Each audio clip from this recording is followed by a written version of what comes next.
looks of this cave, whoever lives here must be quite civilized. First, a herd of sheep, big creatures almost as large as cows, even heavy woolen coats, raced into the cave. Then a gigantic body stepped into the entrance of the cave, blocking out the light. The Greeks heard the scraping sound of the boulder being rolled across the opening. They saw sparks that told them someone was starting a fire. As the flames grew, they could finally see who lived in the cave. Wow! Look how hideous! Let's get out of here now. We can't. We're trapped. The giant was massive, with arms and legs the size of oak trees. He had only one eye right in the center of his forehead. The men tried to remain hidden in the back of the cave, but as luck would have it, one of the Greeks, who was surrounded by goats, sneezed. The Cyclops, for that was name the Greeks had given such beings, looked up. Who's there? Show yourselves. Tell me what you're doing here. Then Odysseus, who had gotten his men into a mess, spoke up. We're trying to find our way home, but fate brought us to this island. We are friendly travelers. Don't forget that it's good luck to be nice to travelers. Big deal. Why do I have to worry about what the gods like and don't like? Tell me, are there more of you on this island? Always quick on his feet, Odysseus made up a story. No, just us. Our ship crashed against the rocks, and we were the only ones who survived. Well, in that case, you make several small but tasty meals. I get so tired of goat cheese and leg of lamb. Suddenly, the Cyclops grabbed two of Odysseus' crew members. The sound of screams pierced the cave. Odysseus and the rest of his men were horrified. You can't just murder us! The gods, who protect all strangers, will punish you. Ha! I'm protected by Poseidon. The sea god is my father. No one can punish me. The next morning, the Cyclops grabbed two more of Odysseus' men and ate them for breakfast. Then he moved aside the rock to let his sheep out to graze. As he left the cave, the giant rolled the stone back to trap the Greeks inside. I'll see you for dinner. We can't just sit here and wait. But we can't kill the Cyclops. He's the only one strong enough to move the rock away. If he dies, we'll be trapped in this cave. Wait! I've got a plan. When the Cyclops returned to the cave that night, Odysseus was ready for him. Oh, great sir. We're very sorry we've trespassed on your property. Please accept a gift from us. A gift for me. You shouldn't have. What is it? Some delicious wine. Please accept it and be merciful to us. Now, this Ismarus wine was very strong enough. People always added 20 gallons of water to each jug because a cup of the pure wine would knock them off their feet. Odysseus, though, offered the whole jug of pure wine to the Cyclops, and he downed the whole thing in one gulp. Thank you. What'd you say your name was? I'm called No One. I'm the son of nobody. Strange names you people have. Well, No One. I'll be merciful. I'll eat you last. How's that? Then, sleepy from the wine, the Cyclops stretched out on the floor of the cave. Soon he was snoring so loudly that the Greeks thought their eardrums would burst.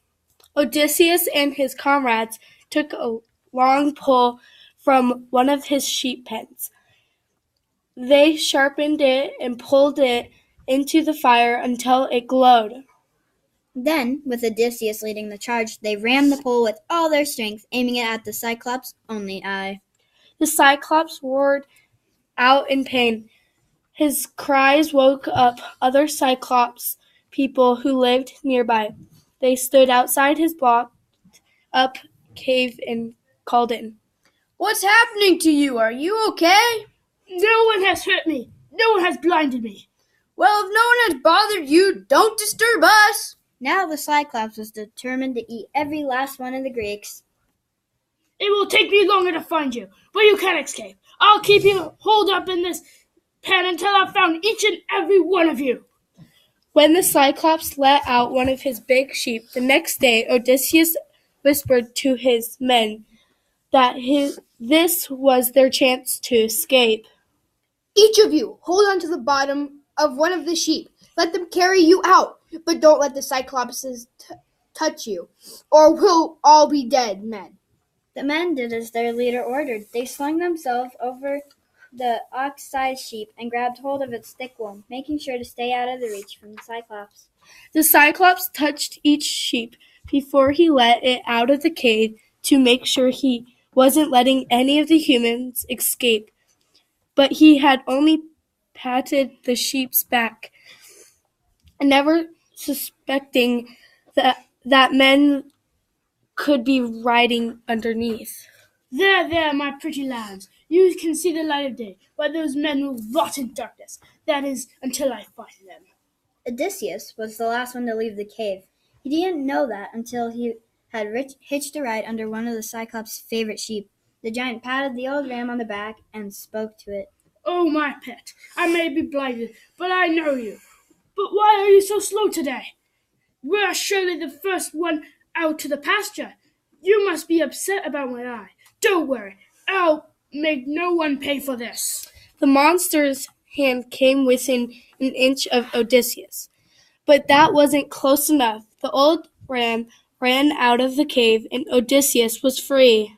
When the Greeks were all safely aboard their boat, Odysseus didn't resist taunting the Cyclops. "Hey, Cyclops! Aren't you looking for us? Sorry, we couldn't stay for another meal." "How did you miserable little rats get out? Well, there'll be a parting gift for you."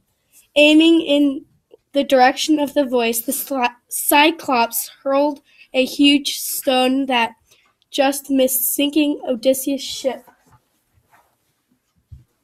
"Shh, Captain, please, you'll get us all killed." "I can't help myself. In case anyone asks who's outsmarted you, tell them Odysseus with the Ithaca was the man." "Oh, Odysseus, that's your real name. I've heard of you before. May Poseidon, my father, make your travels hard to bear. If fate says you must reach home, so be it. But let your journey be filled with torment." Poseidon, the sea god, listened to his son's request. He sent storms, monsters, and shipwrecks Odysseus' way. The hero lost his ship and his crew. If the goddess Athena hadn't stepped in to save his life several times, Odysseus too would have died. But he made it home. He defeated even more enemies when he returned to the kingdom in Ithaca and regained his throne. I admit, Odysseus is my favorite human. He's very smart, and I am the goddess of wisdom after all. Even today, we remember Odysseus' bold spirit when we call a difficult journey an odyssey.